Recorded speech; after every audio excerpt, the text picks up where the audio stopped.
Programang ito ay rated SPG.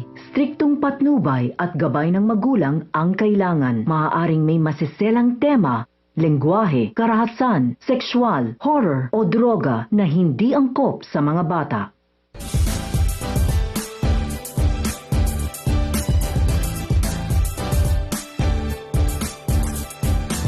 Puntahan ni Attorney Eric ang bahay ni Madam Sophia.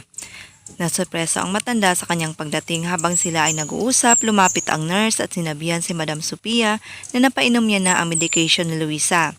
Tinanong siya ni Attorney kung may pasyente ba siya o may ibang kasama ba siya sa kanyang bahay.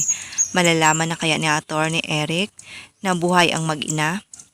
Samantala, hindi pa rin makamove on si Blair sa ginawa ni Greta sa kanyang fashion show at may binabalak ito na masama sa show ni Greta sa isang mall. Nag-utos ito ng tao para maglagay ng bomba sa venue ng show. Habang ini-interview ang ating bida, may lalaking sumigaw na may bomba umano.